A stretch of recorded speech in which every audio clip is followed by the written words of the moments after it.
Hello guys, welcome back to voice of date. இந்த வீடியோவில் நம்ம 2024 வந்த ஏலியன் ரூபிகான் மூவி பற்றி தான் பார்க்க போகிறோம். இந்த வீடியோ கண்டிப்பாக இன்ட்ரெஸ்டிங்காக இருக்கும். ஸோ கடைசி வரைக்கும் ஸ்கிப் பண்ணாமல் பாருங்கள்.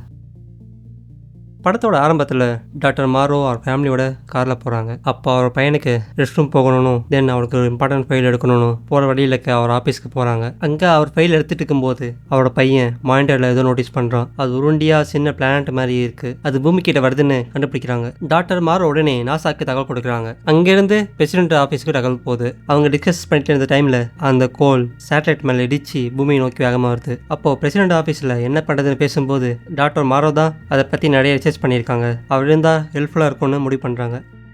அப்புறம் ஒரு கேப்டன் டாக்டர் மாரோ வீட்டுக்கு போயிட்டு அவரை கூட்டிகிட்டு வர போகிறாரு. அப்போது டாக்டர் மாரோ ஒரு சில ரிக்வஸ்ட் வைக்கிறாங்க. இப்போது சிக்னல் எதுவும் ஒர்க் ஆகலை, டவர் எதுவும் கிடைக்கல, நான் என்னோட ஃபேமிலிகிட்ட பேசுனாடி பேசுறது அப்படின்னு கேட்கும்போது தென் அந்த கேப்டன் ஒரு வாக்கி டாக்கி ஆஃபர் பண்ணுறாங்க. அப்புறம் அதை அவன் ஃபேமிலிகிட்ட கொடுத்து அங்கேருந்து கிளம்புறாங்க. அந்த கோல் வாஷிங்டன் பக்கத்தில் கடல் மேலே வந்து நிற்குது. ஹெலிகாப்டரில் இருந்த டாக்டர் மாரோவும் கேப்டனும் டிஸ்கஸ் பண்ணி ட்ரோன் அனுப்பி செக் பண்ணுறாங்க. அதில் நார்மல் ஹீட் அண்ட் ஏதாச்சும் லைவ் ஆப்ஜெக்ட் இருக்கான்னு செக் பண்ணும்போது அது எதுவும் பண்ணலை. ஆனால் லேசர் லேட்டால் ஸ்கேன் பண்ணும்போது அது சுட்டு தள்ளிடுச்சு.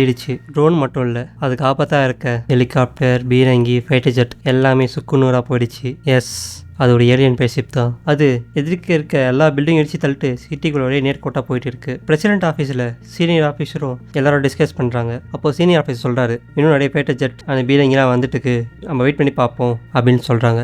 உடனே பிரசிடென்ட் ஆஃபீஸ்லேருந்து மக்களுக்கு நியூஸ் போகுது, பொதுமக்கள் யாரும் வெளியே வர வேணாம், எல்லாரும் மெட்ரோ டனல்லையும் சுரங்கத்துலையும் தங்குமாறு பிரசிடென்ட் கேட்டுக்கொள்கிறாரு. ஆனால் மக்கள் எல்லாமே ஒரு விட்டு கும்பலாக போகிறாங்க. அந்த கோல் போயிட்டே இருக்கும்போது ஒரு பவர் ஸ்டேஷனில் வந்து ஸ்லோ ஆகுது. அது அந்த டாக்டர் நோட்டீஸ் பண்ணுறாரு. பட் எதுவும் பண்ண முடியல. இப்போ ஒரு ஹெலிகாப்டர் அதுக்கிட்ட போகும்போது அது சுட்டு தள்ளிடுச்சு. அந்த அதிர்வுனால இவங்க ஹெலிகாப்டரும் டேமேஜ் ஆச்சு. உடனே கீழே வந்துட்டாங்க. அப்புறம் அவங்க பிரசிடென்ட் ஆஃபீஸ் போயிட்டு அங்கே சீனியர் ஆஃபீஸர்கிட்ட பேசுகிறாங்க. அந்த சீனியர் ஆஃபீஸர் அந்த கோல் தனிக்கிட்ட போனால் நம்ம அட்டாக் பண்ண ஸ்டார்ட் பண்ணிடலாம்னு சொல்கிறாரு. ஆனால் மாரோக்கு அது வேலைக்கு ஆகாது, அதுக்கிட்ட எது போனாலும் சுட்டு தள்ளிடணும்னு சொல்கிறாரு. ஆனால் அந்த ஆஃபீஸர் அதை கேட்காம அதை அட்டாக் பண்ண சொல்கிறாரு. அதே மாதிரி ஃபைட்டர் ஜெட்ல இருந்து ராக்கெட் லான்ச்சர் எல்லாம் அனுப்புகிறாங்க. ஆனால் திரும்ப அட்டாக் பண்ணலை. அது வேற மாதிரி யோசிச்சு அதை அப்படியே திருப்பி விட்டுருது. திரும்பவும் அந்த ஏலியன் தான் ஜெயிக்குது. அப்புறம் அவங்க பிரசிடென்ட் ஆஃபீஸில் டிஸ்கஸ் பண்ணுறாங்க. அந்த பவர் ஸ்டேஷன் கிளிப்பை திரும்ப பார்த்துட்டு அப்போ அவங்களுக்கு ஒரு ஐடியா தோணுது. அடுத்து அது போகிற பாதையில் ஏதாச்சும் பவர் ஸ்டேஷனுக்காகன்னு கேட்குறாங்க. அப்போ பவர் ஸ்டேஷன் இருக்குன்னு சொல்கிறாங்க. அது அந்த பவர் ஸ்டேஷன் ஸ்லோவாக ஆகும்போது நம்ம வேணால் நைட்ரஜன் யூஸ் பண்ணி அதை ப்ளேஸ் பண்ணி அட்டாக் பண்ணி பார்ப்போம் அப்படின்னு முடிவு பண்ணுறாங்க. அதே மாதிரி போகிறாங்க,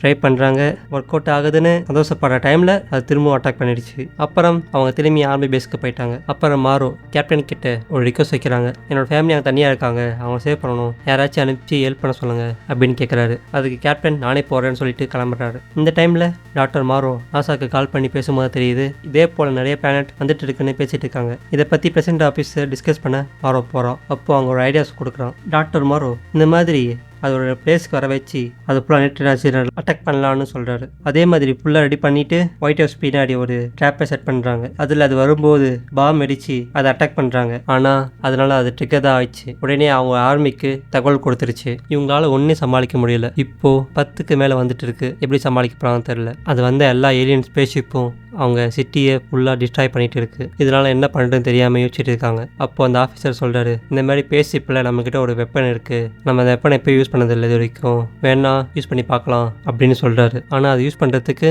எல்லா கண்ட்ரிகிட்ட இருந்தும் நம்ம கன்செப்ட் வாங்கணும் சொல்லி அது ப்ரொசீஜர்லாம் முடிச்சுட்டு தென் அதை அட்டாக் பண்ண முடிவு பண்ணுறாங்க. அது அவங்க நினச்ச மாதிரி அந்த சேட்டலைட் இருந்த வெப்பன் அது எல்லாத்தையும் டிஸ்ட்ராய் பண்ணுது. அதுக்குள்ளே இருந்த ஏலியன்ஸ் எல்லாமே காலி ஆகிடுச்சு. இது ஃபஸ்ட்டே யூஸ் பண்ணியிருந்தா ஒரு நிமிஷத்தில் முடிஞ்சிருக்கும். ஆனால் இவங்க வெள்ளன்னு இழுத்துட்டு போயிட்டே இருந்தாங்க. லாஸ்ட்டில் நம்ம ஜெயிச்சுட்டோம் மாறான்னு ஹாஸ்பிட்டலில் செலிப்ரேட் பண்ணிட்டு இருக்காங்க.